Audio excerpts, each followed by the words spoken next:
ശരിയായ സുവിശേഷം കേട്ടാൽ 1 മാനസാന്തരം, 2 സ്നാനം, 3 അഭിഷേകം. അല്ല 10:44 വായിച്ചേ. അപ്പോസ്തല പ്രവൃത്തി 10:44. നമുക്ക് അറിവുള്ള വാക്യമാ വായിച്ചു വിട്ടു. ഈ വാക്കുകളെ പത്രോസ് പ്രസ്താവിക്കുമ്പോൾ വചനം കേട്ട എല്ലാവരുടെ മേലും പരിശുദ്ധാത്മാവ് വന്നു. അപ്പോൾ പത്രോസ് കൊർന്നല്യോസിന്റെ വീട്ടിൽ വന്ന് സംസാരിക്കുക. പുള്ളിക്ക് അങ്ങോട്ട് പോകാനൊക്കെ ഇച്ചിരി പ്രയാസമുണ്ട്. നമുക്കും അങ്ങനെ ഉണ്ടല്ലോ. ചില വീട്ടിലൊന്നും നമ്മൾ കയറുകയല്ലോ. എന്നാൽ ചിലടത്ത് നമ്മൾ കൂടെ എപ്പോ നോക്കിയാലും അവിടെ സിറ്റൗട്ടിരിക്കുന്ന കാണാം. ചിലടത്ത് എപ്പോഴും അങ്ങനെ പോകുകയില്ല. വീട്ടു പ്രാർത്ഥന വെച്ചാൽ തന്നെ നമ്മൾ തുടങ്ങിക്കഴിഞ്ഞാൽ ചെല്ലുമ്പോൾ തീരുന്നതിന് മുന്നേ നമ്മൾ പോകാണ്ട് അവിടെ നിന്ന് ഭക്ഷണം കഴിക്കാൻ കഴിയല്ല എന്ന് നമ്മൾ പെട്ടെന്ന് പിന്നെ ഒത്തിരി വെള്ളത്തിലൊക്കെ എല്ലാവരുടെയും കയ്യിലുണ്ട് ഉണ്ടെന്ന്. എന്നാൽ നമുക്ക് ചില പറ്റുമാനമുള്ള വീടുണ്ട്. അവിടെ നമ്മൾ നേരത്തെ ചെല്ലും. ആശീർവാദം കഴിഞ്ഞാലും നമ്മൾ പോകുകയല്ല, ചവിട്ടി അവിടെ നിൽക്കും. അങ്ങനെയൊക്കെ ഉണ്ട്. സൂക്കേടൊന്നും ഉണ്ടായിരുന്നു. എല്ലാവർക്കും കൈ കൊടുക്കുകയല്ല, എല്ലാവരോടും മിണ്ടുകയല്ല, എല്ലാ വീട്ടിലും പോവുകയല്ല, എല്ലായിടത്തു നിന്നും ഭക്ഷണം കഴിക്കത്തില്ല, എല്ലാവരോടും സംസാരിക്കത്തില്ല, ഒക്കെ വെച്ചിരുത്തും വേറുകൃത്യമൊക്കെ ഉള്ളത്. ഇതിനകത്തൊക്കെ ഇരിപ്പുണ്ട് ഒത്തിരി. ഇപ്പം ഇങ്ങനെ പമ്മിയിരിക്കുന്നതല്ലേ കൺവെൻഷൻ ആയതുകൊണ്ട് ഇങ്ങനെ പമ്മി എല്ലാം നല്ല വാർത്തകന്മാർ ഇതിനകത്ത് ഇരിപ്പുണ്ട്. നമ്മളെ അറിയുന്നൊരു ദൈവം ഉണ്ടെന്ന് ഓർത്തോണം. അപ്പൊ ഈ സ്വഭാവം പത്രോസിനും ഉണ്ടായിരുന്നു. ഇയാൾ പോകുകയല്ല ജാതികളുടെ വീട്ടിൽ. അതിനാ തമ്പുരാൻ തുപ്പട്ടി അല്ലാതെ എല്ലാം കൂടെ കണ്ടിച്ച് തിന്നാനല്ല. പെന്തക്കോസ്തുകാര് അത് വിഷയമല്ല. ദൈവം വിശുദ്ധീകരിച്ചതിന്റെ മലിനം നടന്നത് ജാതികളുടെ ഇടയിൽ പോകുന്ന വിഷയം കാണിച്ചതാ. നമുക്ക് അത് വിഷയമല്ല. അറുത്ത് തിന്നണമെന്നാണ് നമ്മള്. അത് നല്ല ശരിക്ക് പെരുക്കുന്നുണ്ട്. കാളയാന്ന് കാള, പോത്താന്ന് പോത്ത്, പന്നി പെരുമ്പാമ്പാന്ന്. ഇവിടെ ഒരുത്തം പറഞ്ഞ് നല്ല ടേസ്റ്റ് ആന്ന് പെരുമ്പാമ്പിന്റെ. ഇവൻ എന്തോ എന്നെ വാങ്ങും പെരുമ്പാമ്പ്. ഒരുത്തം പറഞ്ഞ് ഞാൻ കണ്ടംപൂച്ചയെ തിന്നിട്ടുണ്ടെന്ന്. എന്നോട് പറഞ്ഞതാ. നമ്മൾ കഴിച്ചാൽ പിന്നെയും കാരണം പത്രോസിന് തുപ്പട്ടി കാണിച്ചു കൊടുത്തില്ല. അതുകൊണ്ട് വെട്ടി അറിഞ്ഞ് ഇത് തിന്നത് ഇതിന്റെ എല്ലാം ഊരാണ്. അതെ, ഒന്ന് പറഞ്ഞാൽ തന്നെ മാന്തുകല്ലേ കമ്മിറ്റി കൂടുമ്പോ കണ്ടംപൂച്ച തിന്നവനെ നിങ്ങൾ ശ്രദ്ധിച്ചിട്ടില്ലേ? നിങ്ങൾ എത്ര മാന്ത് കൊണ്ടാ ചായിരിക്കുന്നേ? മാന്ത് കൊണ്ടു ഏതെല്ലാം തബയിൽ നിന്ന് എത്ര എണ്ണം കയറി.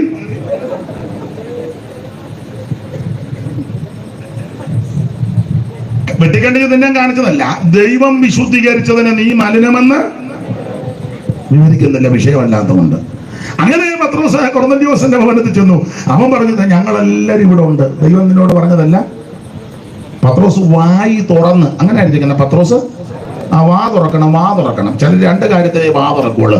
ഒന്ന് നുണയും കൊതിയും പറയാൻ, 2 ഇതിന് വാ തുറക്കുള്ളൂ. അല്ലാതെ തുറക്കത്തില്ല. ദൈവസന്നിധി വന്നിരുന്ന് വാ തുറക്കണം, ഉറക്കം വിളിക്കണം, അടങ്ങിയിരിക്കരുത്. കാകളം പോലെ തന്നെ ശബ്ദം ഉയർത്തണം. ദാവീദ് ഇങ്ങനെ പറയും, ഞാൻ എന്റെ ദൈവത്തോട് ശബ്ദം ഉയർത്തി. അങ്ങനെ ശബ്ദം ഉയർത്തി. ശബ്ദമുള്ളപ്പം ദൈവത്തെ മഹത്വപ്പെടുത്തിക്കണം. ആരോഗ്യമുള്ളപ്പം ദൈവത്തെ സ്തുതിക്കണം. കർത്താവിന്റെ മഹത്വം. അപ്പോൾ വാ തുറന്ന് പത്രോസ് വാ തുറന്ന് അവിടെ സുവിശേഷം പറഞ്ഞു. യേശുവിനെ പറ്റി സുവിശേഷം. ആ സുവിശേഷം പറഞ്ഞത് 44 ഒന്നുകൂടെ വായിച്ചേ. 44. ഈ വാക്കുകളെ പത്രോസ് പ്രസ്താവിക്കുമ്പോൾ തന്നെ വചനം കേട്ട എല്ലാവരുടെ മേലും പരിശുദ്ധാത്മാവ് വന്നു. അടുത്തത് അവർ അന്യഭാഷകളിൽ സംസാരിക്കുന്നതും ദൈവത്തെ മഹത്വീകരിക്കുന്നതും കേൾക്കുക. അപ്പൊ ശരിയായി സുവിശേഷം പറഞ്ഞാൽ എല്ലാവരും അഭിഷേകം പ്രാപിച്ച് ആത്മാവിൽ ദൈവത്തെ ആരാധിക്കും, ദൈവത്തെ മഹത്വപ്പെടുത്തും. അപ്പോൾ അതവിടെ നടന്നു. അപ്പോൾ ഓടിച്ചു പറഞ്ഞ ഭാഗം അങ്ങ് വിടുക. എന്താണ് സുവിശേഷം? യേശുക്രിസ്തു. എന്തിനാ സുവിശേഷം? എല്ലാവരും രക്ഷപ്പെടാൻ. സുവിശേഷം കേൾക്കണ്ടേ? സകല ജാതികളും ഇത് കേൾക്കണം. സുവിശേഷം കേട്ടാനുള്ള ഗുണം എന്നാ? നിനക്ക് സന്തോഷം ഉണ്ടാകും, സമാധാനം ഉണ്ടാകും. സുവിശേഷം കേട്ടാൽ സംഭവിക്കുന്ന കാര്യം: 1 മാനസാന്തരം, തിരിച്ചുവരവ്; 2 സ്നാനം, പിതാവിന്റെയും പുത്രന്റെയും പരിശുദ്ധാത്മാവിന്റെയും നാമത്തിൽ വെള്ളത്തിൽ മുങ്ങിയുള്ള സ്നാനം, അതാ ശരിയായ സ്നാനം. 3 സുവിശേഷം കേട്ടാൽ സംഭവിക്കുന്നത്: വചനം കേൾക്കുന്ന എല്ലാവരുടെ മേലും പരിശുദ്ധാത്മാവ് വരും, അഭിഷേകത്തിൽ നിറഞ്ഞ് ദൈവത്തെ മഹത്വപ്പെടുത്തും. 4 സുവിശേഷം കേട്ടാനുള്ള ഗുണം. 2:40 അപ്പോസ്തല പ്രവൃത്തി. അതുകൂടെ പറഞ്ഞ ഭാഗം പെട. 2:40 മറ്റു പല വാക്കുകളാലും അവൻ സാക്ഷ്യം പറഞ്ഞ് അവരെ പ്രബോധിപ്പിച്ചു. അടുത്തത്, ഈ വക്രതയുള്ള തലമുറയിൽ നിന്ന് രക്ഷിക്കപ്പെടുവിൻ. വ്യാഖ്യാനിക്കുന്നില്ല എന്ന് പറഞ്ഞാൽ ഇത് വേർപാടിനെ കാണിക്കുന്നതാണ്. വക്രതയുള്ള തലമുറയാ. നിങ്ങൾ നോക്കിയാൽ മുഴുവൻ വക്രതയല്ലേ? മുഴുവൻ വക്രതയാ. നേരായിട്ടും മാന്യമായിട്ടും നീതിയായിട്ടും ഇടപെടുന്നില്ല. മുഴുവൻ വക്രതയാ. അതെ, മുഴുവൻ വക്രതയാ. അപ്പൊ ഇങ്ങനെ വക്രതയുള്ള ഈ തലമുറകളുടെ നടുവിൽ ദൈവമക്കൾ വേർപാട് പാലിക്കണം. ലോകക്കാരെ പോലെ ജീവിക്കരുതെന്നാ പറഞ്ഞതിന്റെ അർത്ഥം. ഈ രക്ഷിക്കപ്പെട്ട് സ്നാനപ്പെട്ട് അഭിഷേകം പ്രാപിച്ച് തിരുമേശ് കിടക്കുന്ന ദൈവമക്കൾ വേർപാട് പാലിക്കണം. കർക്കശമായി വേർപാട് പാലിക്കണം. എന്റെ ഭാഷ പറഞ്ഞ് ഒത്തിരി പ്രസംഗിക്കണമെന്ന് തെറ്റില്ല. പക്ഷെ നമ്മളെ കണ്ട് അവർ മനസ്സിലാക്കണം. ഇവര് വേർപാടായിരിക്കുന്നവരാ, വേർപാട് പാലിക്കുന്നവരാ. പണ്ടൊരു ഗ്രൂപ്പ് ഉണ്ടായിരുന്നു, വേർപാടുകാരെന്നാ പറയുന്നത്, വേർപാടുകാരൻ. ഇപ്പൊ അങ്ങനെ വലിയ വേർപാടൊന്നും ഇപ്പൊ ഒന്നുമില്ല, വേർപാടില്ല. ഇപ്പൊ വലിയ പാടാണ്. വേർപാടുകാര് നന്നായിട്ട് വേർപാട് പാലിക്കണം. ആരംഭ സമയത്തൊക്കെ പല കാര്യങ്ങളും വിട്ട് ഉപേക്ഷിച്ച് ത്യജിച്ച് ഈ മാർഗത്തിന് വേണ്ടി ഇറങ്ങിയ ധാരാളം ആൾക്കാരുണ്ട്. വിശ്വാസ മാർഗത്തിൽ വന്നപ്പോഴേ അത് സാറ് ഒരിക്കല് ഈ പെന്തിക്കോസുകാരേക്കാളും പഴക്കം ഈ വേർപാടുകാരുടെ ഇടയിൽ തന്നെ ഉണ്ടായിരുന്ന വിയോജിത പ്രസ്ഥാനം, വിയോജിതര്. അതിന്റെ പ്രഥമ അധ്യക്ഷൻ സൈമൺ സാറ. വിയോജിതര് എന്ന് പറഞ്ഞാൽ ചില ആചാരങ്ങളും അനുഷ്ഠാനങ്ങളും ഒന്നും യോജിക്കാൻ പറ്റുന്നില്ല. അപ്പൊ അതിനോട് യോജിപ്പില്ലാത്തത് കൊണ്ട് അത് വിട്ടേച്ചിറങ്ങാൻ വിയോജിതര്. അപ്പൊ സാറ് ഈ സത്യത്തിന് വേണ്ടി നിന്നു. പ്രസംഗവും എഴുത്തും പാട്ടും പറച്ചിലും എല്ലാം ഇതിനെ നന്നായിട്ട് പറഞ്ഞു. പക്ഷെ എല്ലാവരും ഒന്നും അംഗീകരിക്കുന്നില്ല. അപ്പോൾ ഇതെല്ലാം വിട്ടേച്ച് വരണം എന്ന് ആക്കം കൂട്ടുന്ന പാട്ടുകൾ എഴുതി. പാട്ടിന്റെ ഒരു വരി ഉണ്ടായിരുന്നത് വിട്ടേച്ചു. ചിലക്ക് സത്യമാണെന്നറിയാം, പക്ഷെ വിടാൻ കഴിയത്തില്ല. അവര് പിന്നെ അവിടെ തന്നെ നിൽക്കുക. എന്നാൽ സാറും തന്റെ കൂടെയുള്ളവരുടെ ഇത് വിട്ടേച്ചിഞ്ഞ് പോകുന്നു. അതാണ് വിയോജിതര്. വിടാത്ത കുറെ ആൾക്കാർ അവിടെ തന്നെ നിൽപ്പുണ്ട്. പക്ഷെ അവർക്ക് അറിയാം സത്യം ഇതാണ്. പക്ഷെ അവര് വിടുന്നില്ല. അപ്പോൾ അവര് വിടാൻ വേണ്ടി അവരെയും കൂടെ ഉന്നം വെച്ച് എഴുതി 1-2 വരികളുണ്ട്. പഴയ പാട്ടാ. ആ വരി ഇങ്ങനെയാണ്: വാമേലെ ബാനോനെ വിട്ടുടനെ ക്ഷേമമായി പോരിക നാട്ടിലേക്ക്. വാമേലെ ബാനോനെ വിട്ടുടനെ ക്ഷേമമായി പോരിക നാട്ടിലേക്ക്. പ്രേമമുള്ളോരമ്മനും ശല്യമോൻ വിളികളും വിട്ടു നീ പോരിക. പ്രേമമുള്ളോരമ്മനും ശല്യം ഹർമോൻ മുടികൾ വിട്ട് നീ പോരിക. ശാലോമിയെ വരികന്റെ പ്രിയേ ചെല്ലും സ്വർലോക സുന്ദരിയേ. ശാലോമിയെ വരികന്റെ പ്രിയേ ചെല്ലും സ്വർലോക സുന്ദരിയേ. അപ്പൊ ഇതെല്ലാം വിട്ടേച്ച് ഇനി വരാനാ സാറ് എഴുതിയത്. അപ്പൊ വിടാത്ത കുറെ ആൾക്കാരുണ്ട്. അവരെന്നതൊക്കെയാ വിടാഞ്ഞത്? അതും പാട്ടിനകത്തുണ്ട്. ബാങ്കുകൾ ചിട്ടി, അത് കേട്ടോണ്ട ഞാനൊരു കാര്യം എല്ലാത്തിനും കേൾക്കോട്ടാ. ബാങ്കുകൾ, ചിട്ടികൾ, കമ്പനികൾ തീങ്ക് ചെയ്യും കളിച്ചോടതി. ഇതെല്ലാം വിടണം. ബാങ്കുകൾ, ചിട്ടികൾ, കമ്പനികൾ തീങ്ക് ചെയ്യും കളിച്ചോടതികൾ. ബാങ്ക്, ചിട്ടി, കമ്പനികള് തീങ്ക് ചെയ്യുന്ന കളിച്ചോടതി. ചോടതി എന്ന് പറഞ്ഞാൽ ലോട്ടറി, ഭാഗ്യക്കുറി. ഇപ്പോഴും ഭാഗ്യക്കുറി എടുക്കുന്ന പെന്തിക്കോസുകാരുണ്ട്. എടുത്ത് ബൈബിളിനകത്ത് വെച്ച് അടിക്കണേ അടിക്കും. നിന്നെ താമസിക്കാതെ അടിക്കാൻ ചെയ്യുക. അതല്ലേ കൂടുതൽ, അവരല്ലേ മാതൃക. ബൈബിളിനകത്ത് വെച്ച് അടിക്കണേ എന്നിട്ട് എന്ന് നമ്പർ നോട്ടോ. എൻ്റെ അമ്മ ഒരു നമ്പറിന് അടുത്ത ദിവസം 10 എണ്ണം എടുക്കും. ഞാൻ പറഞ്ഞ മനസ്സിലാകുന്നുണ്ടോ? നമുക്ക് വരുന്ന ഉയരത്തിൽ നിന്നാണ്, കിഴക്കിൽ നിന്നുമല്ല പടിഞ്ഞാറിൽ നിന്നുമല്ല തെക്കിൽ നിന്നല്ല, ഉയരത്തിൽ നിന്നാണ് നമുക്ക് ഉയർച്ച വരുന്നത്. യഹോവ സിയോനിൽ നിന്ന് നിന്നെ, അതാണ് നമ്മുടെ അനുഗ്രഹം. അല്ല പൂട്ടാറ്റാറ്റ എടുത്ത് അടിച്ചല്ല അനുഗ്രഹം. ദൈവം സ്വോത്രകാഴ്ചയുടെ പൈസ അതെടുത്ത സ്തോത്രം. അപ്പൊ ബാങ്കുകള്, ചിട്ടികള്, കമ്പനികൾ തീങ്ക് ചെയ്യും കളിച്ചോടതി. ബാങ്കുകൾ, ചിട്ടികൾ, കമ്പനികൾ, തീങ്ക് ചെയ്യും കളിച്ചോടതികൾ. ആ ബാങ്കുകൾ, ചിട്ടികൾ, കമ്പനികൾ, തീങ്ക് ചെയ്യും കളിച്ചോടതികൾ. തീങ്ക് ചെയ്യുക എന്ന് പറഞ്ഞാൽ നശിപ്പിക്കുക, ഉന്മൂലനാശം വരുത്തുക, നശിപ്പിച്ച് കളയത്.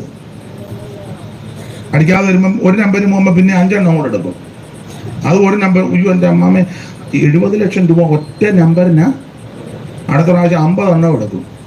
അത് മൊത്തം ഇനി തരാൻ പറയും. കടവും കൂടെ മേടിക്കും.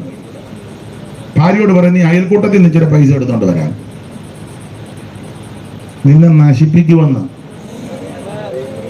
എന്നാൽ നീ ദൈവമാനപീഠത്തിൽ വന്നിരുന്നേ, നീ അറിയാത്ത വഴികളെ ദൈവം തുറന്നു തരും. ദൈവം തുറന്നാൽ ആരും അടയ്ക്കത്തില്ല, ദൈവം അടച്ചാൽ ആരും തുറക്കത്തില്ല. ആരും അടയ്ക്കാതെ വിടം തുറക്കുകയും ആരും തുറക്കാനും അടയ്ക്കുകയും. ദാവീദിന്റെ താക്കോ തോളുകളുടെ യേശുവിന്റെ നാമത്തിൽ ദൈവം നിനക്ക് വഴി തുറക്കും. അപ്പൊ ഇത് നശിപ്പിക്കുന്ന, തീങ്ക് ചെയ്യുക, നശിപ്പിക്കുക. ബാങ്കുകൾ, ചിട്ടികൾ, കമ്പനികൾ, തീങ്ക് ചെയ്യും കളിച്ചോടതികൾ. ജിംനേഷ്യമോടത നാടകശാലകൾ, ജിംനേഷ്യമോടത നാടകശാലകൾ എന്നിവയോർത്തു നീ താമസിച്ചിടല്ലേ, എന്നിവയോർത്തു നീ താമസിച്ചിടല്ലേ. മാളിക, വീടുകൾ, ഗോപുരങ്ങൾ, മേളമേടുന്ന ദേവാലയങ്ങൾ. ഓ മാളിക, വീടുകൾ, ഗോപുരങ്ങൾ, മേളമേടുന്ന ദേവാലയങ്ങൾ. കാളേജുകളോട് യൂണിവേഴ്സിറ്റിയും, കാളേജുകളോട് യൂണിവേഴ്സിറ്റിയും. ഓ ഏതുമേ നോക്കാതെ പോരിക നായിക, ഏതുമേ വിശേഷങ്ങൾ, വിശേഷങ്ങൾ, ആഭരണം. എന്തോ പ്രയോഗമാണ്. വേഷം, നല്ല വേഷമൊന്നും അല്ലല്ലോ ഇടുന്നത്. ഞാനേ പെന്തിക്കോസുകാരുടെ ഒരു കാര്യം പറയാം. നീ യോഗ്യമായിട്ട് മാന്യമായിട്ട് വസ്ത്രം ധരിക്കണം. പെന്തിക്കോസുകാരോടാന്നേ. ആ കാര്യത്തിൽ ഞാന് നിങ്ങൾ എന്നാ പറഞ്ഞാലും കൊള്ളാം, ബഹുമാനിക്കുന്നത് മുസ്ലിം സഹോദരിമാരെയാ. എന്ത് യോഗ്യമായിട്ട് മാന്യമായിട്ടും ആ വസ്ത്രം ധരിക്കുന്നത്. അതെ, ആണെന്ന് കുശുമ്പ് കുത്തുന്നുണ്ടായിരുന്നു. എങ്ങനെ രക്ഷപ്പെടും? ഞാൻ ചില സ്ഥലങ്ങളിലൊക്കെ യാത്ര ചെയ്തിട്ടുണ്ട്. വിമാനത്തെ കയറുമ്പോഴാന്നേലും, ലണ്ടനിൽ ചെല്ലുമ്പോഴാന്നേലും, അമേരിക്കയിലാന്നേലും, ഗൾഫിലാന്നേലും, കേരളത്തിലാന്നേലും. ഞങ്ങളുടെ അടുത്തൊരു സ്ഥലമുണ്ട്. അപ്പം ചില ദിവസങ്ങളിൽ സമയം കിട്ടുമ്പോൾ നടക്കാൻ പോലും കുളത്തിന്റെ കരയാണ്, പഞ്ചായത്തിന്റെ കുളമാണ്. അവിടെ ചില മുസ്ലിം സഹോദരിമാര് നടക്കാൻ വരും. അവർ കണ്ടാ അറിയാം യോഗ്യമായിട്ട്. അതേസമയം 1-2 പെന്തിക്കോസുകാർ വരുന്ന കണ്ടിട്ടോ. അത് ഞാനിപ്പോ പറയുന്നില്ല.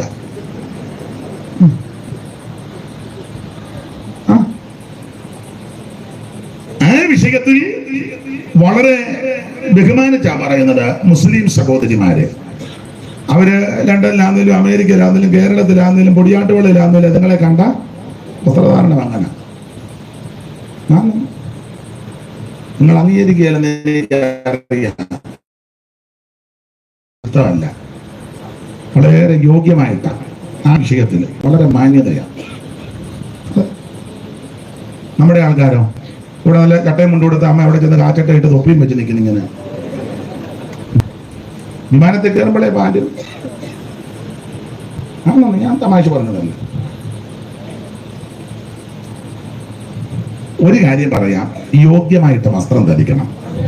മറ്റുള്ളവരെ ഇക്കിളിപ്പെടുത്തുന്ന, ത്രസിപ്പിക്കുന്ന, ഉന്മാദപ്പെടുത്തുന്ന, അവരെ ആകർഷിക്കുന്ന, അവരെ മറ്റ് വികാരങ്ങളിലേക്ക് കൊണ്ടുപോകുന്ന രീതിയിലുള്ള വസ്ത്രധാരണം പുരുഷനും പാടില്ല, സ്ത്രീയും പാടില്ല. വിശേഷിച്ച് ദൈവമക്കൾ, വിശേഷിച്ച് ദൈവമക്കൾ. മനസ്സിലാകുന്നുണ്ടാവല്ലോ? യോഗ്യമായിരിക്കണം. ലജ്ജാശീലത്തോടും സുബോധത്തോടും കൂടെ ആയിരിക്കണം. ലജ്ജാശീലത്തോടും സുബോധത്തോടും. പെന്തിക്കോസിലെ സഹോദരിമാരോട് പറയാം, അത് പറയാതിരിക്കാൻ ഒക്കത്തില്ല. ഇപ്പോഴത്തെ ഉപദേശിമാര് പറഞ്ഞാൽ പ്രശ്നം ഉണ്ടാകും. ഒന്നേ സ്ഥലമാറ്റമായിരിക്കും, ഇല്ലെങ്കിൽ അന്ന് രാത്രി തന്നെ ടോർപിഡോ വെക്കും, നിങ്ങളെ പൊരിപ്പിക്കും. നിങ്ങളാരും പറയണ്ട, ഞാൻ അതിന്റെ പരുവത്തിന് പറയാം. എനിക്ക് ടോർപിഡോ വെച്ചാൽ കേൾക്കുകയല്ല. നീ അവിടെ വെച്ചോണ്ടിരിക്കട്ടെ. കൈക്കൊക്കെ ഇച്ചിരി ഇറക്കം വേണം. 1 മീറ്റർ തുണി അങ്ങ് മേടിക്കും, ബ്ലൗസിന് ഒന്ന് മേടിക്കും. 75 സെന്റിമീറ്റർ വെച്ച് യോഗത്തിന് കിടന്ന് പൊളയുക, എങ്ങൊന്നും എത്താതെ. എന്തിനങ്ങനെ കിടന്ന് പൊളയുന്നു? 1 മീറ്റർ അങ്ങ് മേടി. 1.5 മീറ്റർ ഉണ്ടായാലും തികയല്ല. മേടിക്കേ, നല്ല കാര്യമല്ലേ. എനിക്ക് തുണി ആവശ്യമില്ലെങ്കിൽ എന്നോട് പറയാം, എന്തെങ്കിലും ഉണ്ടാ ഞാൻ തരാം. ഞാൻ ഞങ്ങളുടെ സഭയില് എല്ലാവർക്കും ഡ്രസ്സ് എടുത്ത് കൊടുത്തു. ഡ്രസ്സ് കൊടുത്ത കാര്യം പറയുമൊന്നുമല്ല. അവിടെ ചോദിച്ചു കൊടുക്കും, മുറിക്കാൻ പറഞ്ഞു, തുണി മടിച്ച് മുറിച്ചു കൊടുക്കാൻ പറഞ്ഞു. ആരാധനയ്ക്ക് വരുമ്പോഴെങ്കിലും യോഗ്യമായിട്ട് വേണം. കൈകൊക്കെ ഇറക്കം വേണം.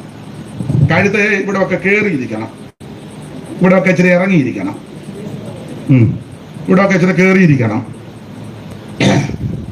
യോഗ്യമായിരിക്കണം. മാമ്പലക്കാള നടക്കും പോലെ നീ ഇതിനൊക്കെ കാള നടക്കും പോലെ അങ്ങ് നടക്കുക യോഗത്തിന്. ഇത് ദൈവദാസന്മാർക്ക് ഇപ്പൊ പറയാനും ഒക്കത്തില്ല. പറഞ്ഞ ഉടനെ കമ്മിറ്റി കൂടി, അടിയന്തര കമ്മിറ്റി കൂടി, എന്റെ കൂന്താൻ കോടാലി. അത് എന്റെ വൈഫിനെ ഉദ്ദേശിച്ച നിന്റെ വൈഫ് അങ്ങനെ വന്നെങ്കിൽ അവളെ കൊണ്ട് തന്നെ ഈ പറയുന്നത്. പേരറിയാതെ നീ പേരൂടെ പറഞ്ഞാലും എന്റെ മോളെ നിന്റെ മോടെ വിജയുടെ ഒന്നും പറയാതിരിക്കുന്നതാ. ദൈവമക്കൾ യോഗ്യമായിരിക്കണം.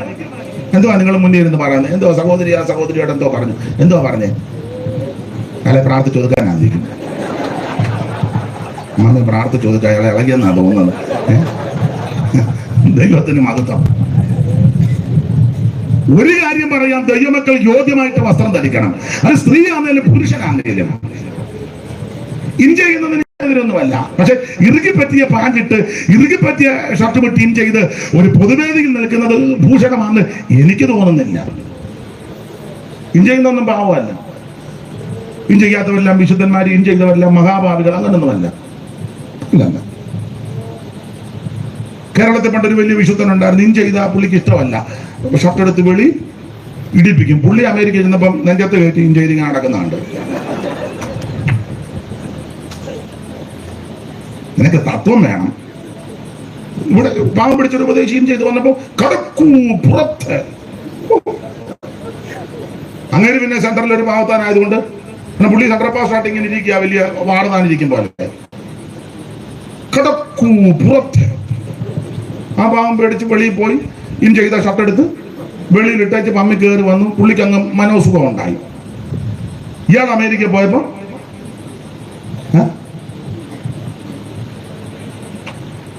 അന്ന് ന്യായമല്ല. നീ ഇവിടെ കർക്കശം പറഞ്ഞെങ്കിൽ അവിടെയും ചെന്നതായിരിക്കണം.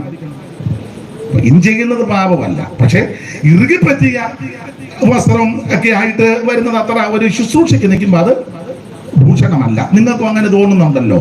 എന്തായാലും കൊള്ളാം, സ്ത്രീ ആണെങ്കിലും കൊള്ളാം, പുരുഷനാണെങ്കിലും കൊള്ളാം, യോഗ്യമായ വസ്ത്രം ധരിക്കണം. വിശേഷിച്ച് ആരാധനയ്ക്ക് വരുമ്പം എപ്പോഴും അങ്ങനെ ആയിരിക്കണം. എങ്കിലും എടുത്തു പറയുക, കുറഞ്ഞപക്ഷം സഭായത്തിന് വരുമ്പോഴെങ്കിലും കുറച്ച് ഒരു യോഗ്യത വേണ്ടേ? ചിലർ ഞായറാഴ്ച മേടിച്ച ഡ്രസ്സിന്റെ പ്രദർശനത്തിന് വരുന്നതാണ്. ചില രാജ്യങ്ങളിലൊക്കെ ചിലർ സൺഡേ വരുമ്പോൾ വരുന്നത് കാണണം. അയ്യോ, അപ്പൊ എല്ലാവരും ദൈവത്തെ ആരാധനയൊന്നുമല്ല, ഡ്രസ്സിലങ്ങോട്ട്. ഞാൻ കേട്ടോണ്ടിരിക്കുക, പ്രൈസ് ആൻഡ് വർഷിപ്പ് കഴിഞ്ഞ് ഇറങ്ങി വന്നപ്പോ ഒരാൾ പറഞ്ഞു, കലക്കി, ആരാധനയല്ല, ഡ്രസ്സ്. എവിടുന്നാണ്? ഇന്നടുത്തെന്നാണ്. ഞങ്ങളും അടുത്ത ആഴ്ച നാട്ടിൽ പോകുന്നുണ്ട്, ഒന്ന് കയറുന്നുണ്ടെന്ന്. നിങ്ങൾക്ക് മനസ്സിലാകുന്നില്ലേ? വസ്ത്രപ്രദർശനമല്ല ആരാധന. സ്തോത്രം. നമുക്കങ്ങനെ ചില പ്രദർശനമുണ്ട്, ശ്വാന പ്രദർശനമൊക്കെ ഉണ്ട് എന്ന് പറഞ്ഞ പോലെ ഇപ്പൊ ആരാധന.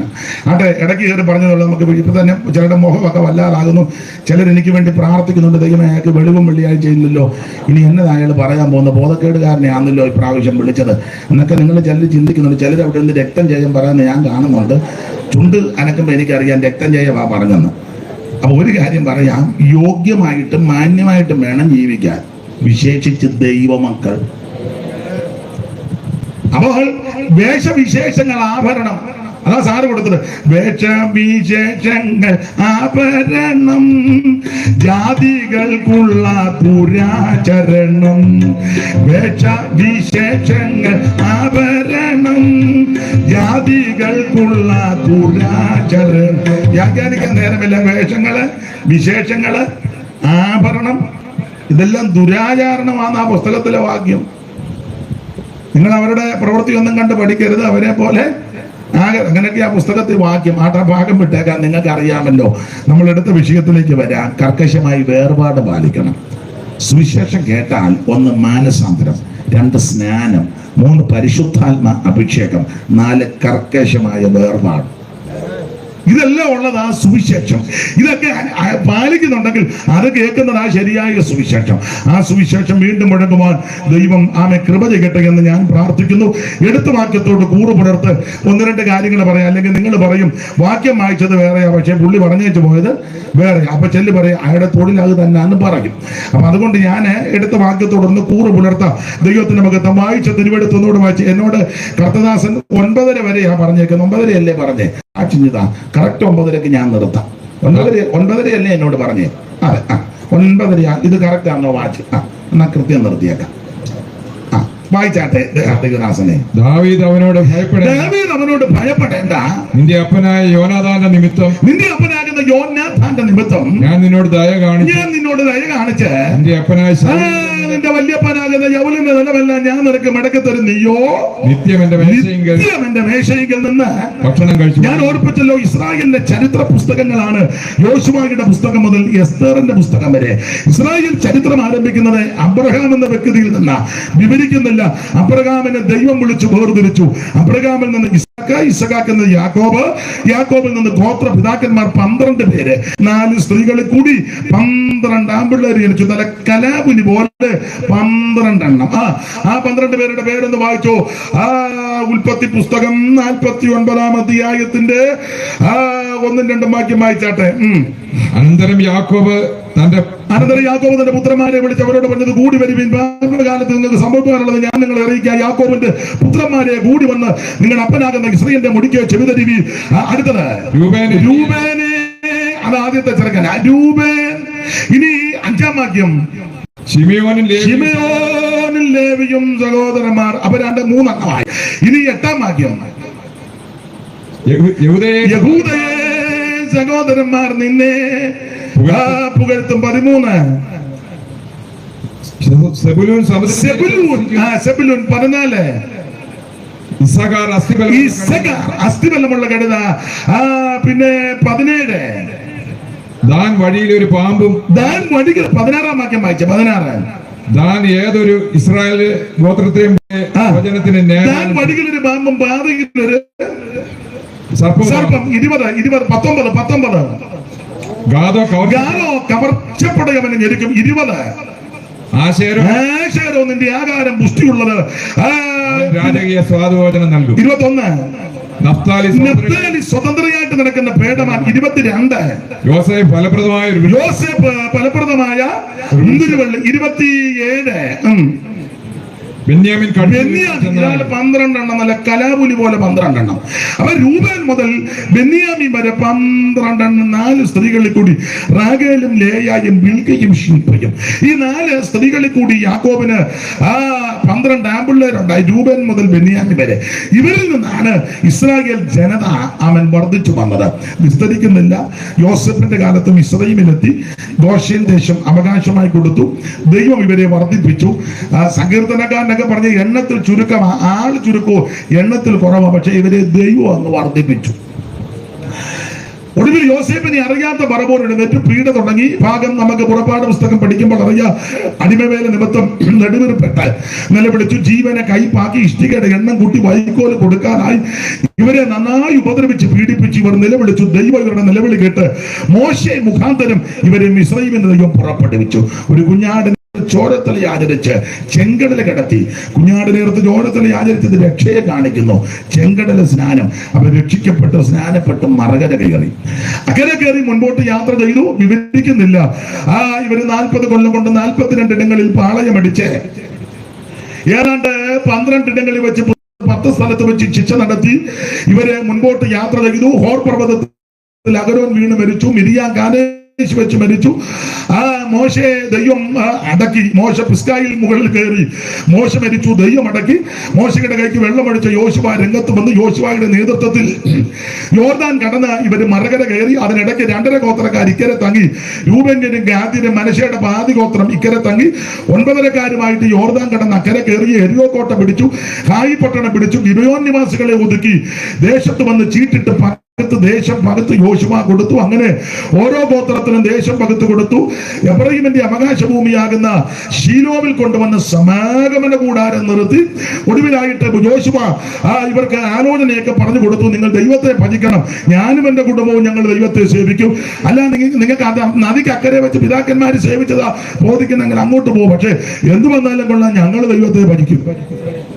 അങ്ങനെ കാര്യമൊക്കെ പറഞ്ഞു. ഒടുവിൽ ന്യായാധിപന്മാരെ ദൈവം ഇവർക്ക് എഴുന്നേൽപ്പിച്ചു. ശങ്കർ, ഒക്കിനിയേല്, എണ്ണങ്കയ്യൻ, ഏഹൂദ്, പിന്നെ ദെബോര, ബാരാക്ക, ഇബ്സാൻ, ഗിദെയോൻ, ഇബ്താക്ക്, ബാരാക്ക്, ശിംശോൻ എന്ന് വേണ്ട ശാമുവേൽ മുതലായ പ്രവാചക കൂടിയായി ന്യായാധിപന്മാരെ എഴുന്നേൽപ്പിച്ചു. ന്യായാധിപന്മാരുടെ കാലം വന്നപ്പോൾ ഇവര് പറഞ്ഞു, ഞങ്ങൾക്ക് ഒരു രാജാവിനെ തരണം, ഒരു രാജാവിന് വേണം. ദൈവം പറഞ്ഞു, ഞാനാ നിങ്ങളുടെ രാജാവ്, ഞാൻ ഭരിക്കാം. അല്ലല്ലല്ല, ഞങ്ങൾക്കൊരു രാജാവിന് വേണം. അപ്പൊ തമ്പുരാൻ പറഞ്ഞു, ഞാൻ നിങ്ങളെ ഡയറക്റ്റ് ഭരിക്കാം, ഞാൻ ഭരിക്കാം, ഞാൻ രാജാതി രാജാവല്ലേ, കർത്താതി കർത്താവല്ലേ. അത് സമ്മതിച്ചു. നീ മേളിലല്ലേ ഇരിക്കുന്നേ, ഞങ്ങൾക്കൊരുത്തരെ കൊണ്ട് വാഴിക്കണം. ഒരു പ്രത്യേക കസേരയൊക്കെ ഒരുക്കി. ഓവർസീറുടെ കസാര, പ്രസിഡന്റിന്റെ കസാര, സൂപ്രണ്ടിന്റെ കസാര, അല്ലെങ്കിൽ പ്രസ്ബിറ്ററുടെ കസാര, അല്ലെങ്കിൽ സെൻട്രൽ പാസ്റ്ററുടെ കസാര, മെമ്പറുടെ കസാര കൊണ്ട് അതിനകത്ത് ഇരുത്തി ഞങ്ങൾക്കൊന്ന് വാടിക്കണം. ഇപ്പൊ അങ്ങനെ പരസ്യമൊക്കെ ഉണ്ട്, സ്ഥാനാരോഹണ ശുശ്രൂഷ. ജോർജ് ഞാനിതൊന്നും കേട്ടിട്ടില്ല. അല്ല, എനിക്ക് സമ്മതം വച്ചാൽ ജോർജ് ചാന് പിന്നെ ക്വസ്റ്റ്യൻ വരും. ഞാൻ കണ്ടായിരുന്നു അവിടെ ഇരുന്ന് പുള്ളിക്ക് ഏലായിട്ട്, അതുകൊണ്ടാണെന്ന് എനിക്കറിയാം. സ്ഥാനാരോഹണ ശുശ്രൂഷ ആയിക്കോട്ടെ. ഒരു പ്രത്യേക കസേര ഞങ്ങൾക്ക് ഒരുത്തനെ വാടിക്കണം. ദൈവം പറഞ്ഞു, ഞാനാ നിങ്ങളുടെ രാജാവ്, ഞാൻ നിങ്ങളെ ഭരിക്കാം. അല്ലല്ലല്ല, അമോര്യർക്ക് രാജാവുണ്ട്, മോവാവർക്ക് രാജാവുണ്ട്, നോക്കുന്നിടത്തും ചെല്ലുന്നിടത്തെല്ലാം രാജാവുണ്ട്, വാടിക്കുന്നുണ്ട്, ചടങ്ങുണ്ട്, പല പല പരിപാടിയാണ്. ഞങ്ങൾക്ക് ഒന്നിനെ വേണം. ശടിച്ച് നിർബന്ധ ബുദ്ധി പിടിച്ചപ്പോ തമ്പുരാൻ ഒരെണ്ണത്തിന് കൊടുത്തു. ഗുണം വരാൻ കൊടുത്തതല്ല. ഇപ്പൊ പുസ്തകത്തിൽ വാക്യം ഇങ്ങനെ, കോപത്തിൽ ഒരു രാജാവിനെ കൊടുത്തെന്ന്. കോപത്തിൽ ഈ ദൈവം തമ്പുരാൻ കോപത്തോടെ ചില വിഷയങ്ങളൊക്കെ കൊടുക്കും. നമ്മളുടനെ കാണുന്ന സന്തോഷിക്കുക, ദൈവം തന്നേ, ദൈവം തന്നേ എന്ന്. സന്തോഷത്തോടെ തന്നതല്ല, കോപത്തിൽ കൊടുത്തതാണ്. പക്ഷെ കോപത്തിലാ കൊടുത്തെങ്കിൽ നല്ലതിനെയാ കൊടുത്തത്. അതെ, ഇസ്രായേലിലെ പുരുഷന്മാരെ ഇറക്കി നിർത്തിയാൽ തോൾപ്പൊക്കമുള്ള ഒരുത്തൻ. കോപത്തിലാ കൊടുത്ത, സന്തോഷത്തോടെ കൊടുത്തതല്ല. പക്ഷെ കൊടുത്തപ്പോ നല്ലതിനെയാണ് ദൈവം അല്ലേ കൊടുത്തേ. അങ്ങനെ ഉണ്ട്. ഒരുത്തൻ പറഞ്ഞു, വണ്ടി ഇടിച്ചാൽ മരിക്കാം, വിധിയെങ്കിൽ ബെൻസ് ഇടിച്ച് മരിക്കണം. ചുമ്മാ പെട്ടിയോട്ടോ മുട്ടി എങ്ങനെയാ മരിച്ചോ? പുള്ളിയെ നടുവ് അവിടെ നിന്നപ്പം ആ മുക്കിൽ നിന്നപ്പോ പെട്ടിയോട്ട വന്നൊരു മുട്ടി സുഖമായി. പക്ഷെ പറയാം, എങ്ങനെ വേണം, ബെൻസ് ഇടിച്ചല്ലേ മരിച്ചത്? ഒറ്റ ഇടിക്കും. ഞാൻ പറഞ്ഞല്ല, അവൻ പറഞ്ഞത്. നശിക്കാനാ കൊടുത്തെങ്കിലും നല്ലതിനെയാ ദൈവം കൊടുത്തത്. ഇസ്രായേലിലെ പുരുഷന്മാരെ ഇറക്കി അങ്ങോട്ട് നിർത്തിയാൽ തോൾപ്പക്കമുള്ള ഒരുവൻ, കാശുണ്ട്, കീശിന്റെ മോന്, കീശയുണ്ട്, കീശുണ്ട്, കാശുണ്ട്, നല്ല ഫിഗറാ, ബെന്യാമീൻ ഗോത്രക്കാരനാ, കുറഞ്ഞ കേസല്ല. അപ്പൊ നശിക്കാനാ കൊടുത്തെങ്കിലും ദൈവം നല്ലതിനെയാ അതെ കൊടുത്തത്. പ്രഥമ രാജാവായിട്ട് ശൗലിനെ രാജാവാക്കി. ഇസ്രായേലിൽ ഒരുവൻ രാജാവായാൽ രാജാവ് ചെയ്യേണ്ട കടമയുണ്ട്. അതിന് രാജധർമ്മം എന്ന ആവർത്തന പുസ്തകത്തിൽ കൊടുത്തു. രാജധർമ്മം, ആ രാജധർമ്മം വായിച്ച് കേൾപ്പിക്കണം. ഇസ്രായേലിന്റെ രാജധർമ്മം, ഒരുവൻ ഇസ്രായേൽ രാജാവായാൽ ഒന്ന്, ആ നാട്ടിലെ ലേവ്യരാകുന്ന പുരോഹിതന്മാരെ വിളിച്ചു കൂട്ടി ന്യായപ്രമാണത്തിന്റെ ഒരു പകർപ്പ് കൈവെക്കണം. ആ പകർപ്പ് വെച്ച് വേണം വിധിക്കാൻ. ഒരു കാര്യം തീരുമാനിക്കുമ്പോഴേ, സഭയിലാണെങ്കിലും ഒരു കാര്യം തീർപ്പാകുമ്പം സെക്രട്ടറി പറയും പോലല്ല, ട്രഷറർ പറയും പോലല്ല, കമ്മിറ്റിക്കാര് പറയും പോലല്ല, സഭയിൽ കാശുള്ള അച്ചായനും അമ്മാമ്മയും പറയും പോലല്ല, വേറെ പുസ്തകത്തിന്റെ പ്രമാണത്തിലാണ് വിധിക്കേണ്ടത്. മിണ്ടുകാലെന്ന് എനിക്കറിയാം. ഇനി മിണ്ടിയിട്ടും വലിയ കാര്യമൊന്നുമില്ല, ലെറ്റർ കഴിഞ്ഞു. സഭയ്ക്കകത്ത് ഒരു നടപടി എടുക്കുമ്പോൾ സഭയിൽ കാശും പുത്തനും പിടിപ്പും പിടിയുള്ളവൻ പറയുന്ന നല്ല വിഷയം, വേറെ പുസ്തകമാണ് പ്രമാണം. ആണെന്ന് എന്നെ തർക്കം വല്ലതും ഉണ്ടോ? ന്യായപ്രമാണത്തിന്റെ കോപ്പി കയ്യിലുണ്ടായിരിക്കണം. ഇപ്പോൾ അങ്ങനൊന്നും അല്ല നടക്കുന്നത്. ഒരുത്തനെ ഇഷ്ടമല്ല, പിന്നെ അവനെ അങ്ങോട്ട് കയറ്റുകയല്ല. പാസോട് പറയാം, അവനെ ഈ സഭയെ പിന്നെ ഇവര് തമ്മിൽ കൊമ്പ. ഇവനിങ്ങനെ അടക്കോടി ഇരിക്കും പോലെ കയറിയിരിക്കുക. ഒരു മുട്ട ഇടുകയില്ല, വേറൊരു കോഴിയെ കയറ്റി മുട്ട. ഇവൻ 82 കിലോന്റെ കയറിയതാ. ഇടക്കിടയ്ക്ക് ഇങ്ങനെ കൊക്കുന്നതല്ലാതെ ഇവനൊരു മുട്ട ഇട്ടിട്ടില്ല. വരുന്ന കോഴിയല്ല ഇവനിട്ട് കൊത്തുക. ഇവന് പെമ്പളിനും കൂടി ഇന്ന് കൊത്തും. 6 എണ്ണം കൊത്തുകൊണ്ട് ഇവിടെ ഞാൻ നിങ്ങൾ ചിരിക്കാനൊന്നും പറഞ്ഞാലും ഇവിടുത്തെ കാര്യം തന്നല്ല. 99% സ്ഥലത്ത് ഇതൊക്കെ തന്നെ ആണെന്ന ഇതിലെ പ്രമാണം. അവൻ കാശും പുത്തനും കളറും കുടുംബശ്രേഷ്ഠതയൊന്നും നോക്കിയല്ല വിധിക്കണ്ടേ, പ്രമാണം വെച്ചാ വിധിക്കണ്ടേ. അവൻ ന്യായപ്രമാണത്തിന്റെ ഒരു കോപ്പി കയ്യിലുണ്ടായിരിക്കണം. 2, സഹോദരന്മാർക്ക് വിരോധമായിട്ട് ഹൃദയം അഹങ്കരിച്ച് പൊങ്ങരുത്. 3, പിള്ളേര് വല്ലതും ഉണ്ടെങ്കിൽ പിള്ളേർക്ക് ഉപദേശം പറഞ്ഞു കൊടുത്ത് പിള്ളേരെ ഉപദേശത്തിൽ വളർത്തണം.